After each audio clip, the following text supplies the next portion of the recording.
quadratic expression is one of the following form: ax squared plus bx plus c, where a, b and c can be any numbers you choose. For example, x squared plus 2x plus 1 is a quadratic expression, and here a equals 1, b equals 2 and c equals 1. For the moment we're going to concentrate on quadratic expressions where a is equal to 1. We'll see how to deal with the case where a is not equal to 1 in a different video. Now, factorising a quadratic expression means writing it as follows. If we have x squared plus bx plus c, we want to write that as x plus some number m times x plus some number n. That is, we want to write the quadratic as a product of two linear factors. Linear just means that the two factors are expressions that don't have an x squared term.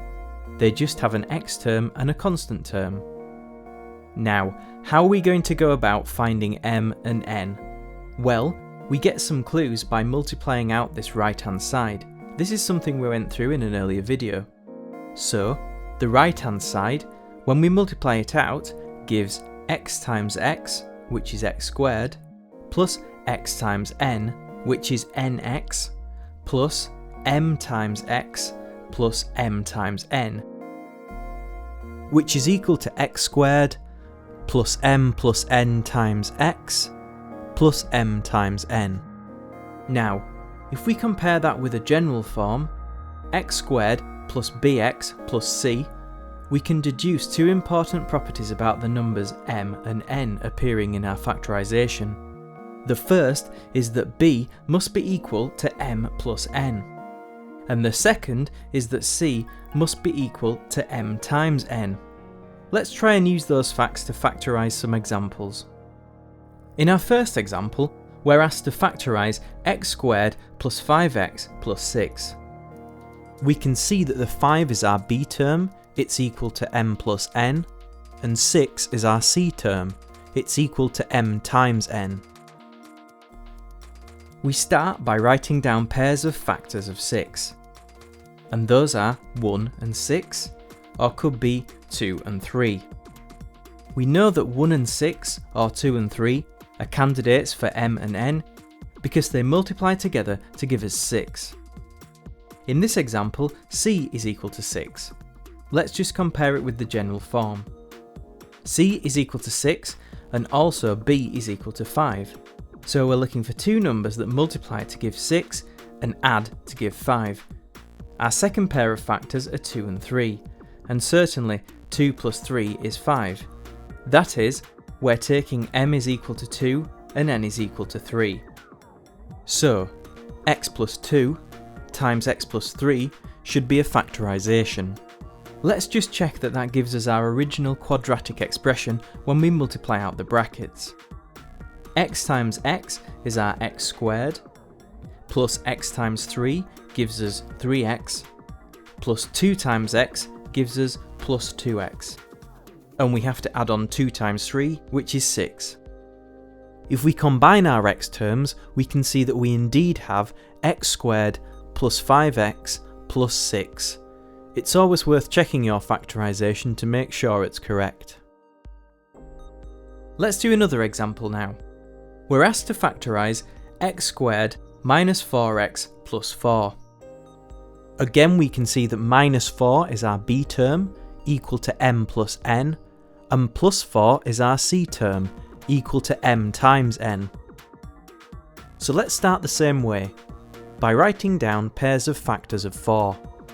Those could be 1 and 4, or 2 and 2. Do any of the numbers in these pairs of fractions sum to give negative 4?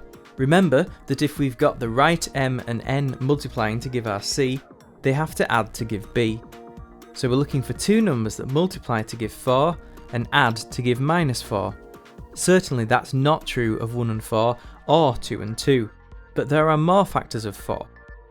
4 is equal to negative 1 times negative 4. It is also equal to negative 2 times negative 2. And indeed, negative 2 plus negative 2 is negative 4. So if we take m is equal to negative 2 and n is equal to negative 2, we have that x squared minus 4x plus 4 is equal to x minus 2 times x minus 2, which is x minus 2 squared. Let's just perform a quick check by multiplying out those two brackets.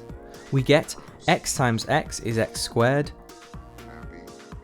subtract 2x, subtract another 2x, and negative 2 times negative 2 is plus 4. So that's x squared negative 4x plus 4, so we got the right factorisation. Our final example, well, start as always by writing down the pairs of factors. This time negative 8, because if we want to compare with our general form, which is x squared plus bx plus c, we see here b is negative 2 and c is negative 8. So we could have negative 1 times 8 or 1 times negative 8. Negative 2 times 4 or 2 times negative 4. These are all the pairs of factors of negative 8, so we can find ones which add to give us negative 2. Well, 2 plus negative 4 is equal to negative 2, and plus 2 times negative 4 gives us negative 8. So that x squared negative 2x negative 8 is equal to x plus 2 times x negative 4. That is, m is equal to 2 and n is negative 4. Again, let's just do a quick final check by multiplying out this bracket. X times x is x squared, x times negative 4 is negative 4x, plus 2 times x, and we subtract 2 times 4, that is, adding on plus 2 times negative 4, that's negative 8. If we add our x terms together, negative 4x plus 2x, which gives us negative 2x, we can see that we indeed have our original expression.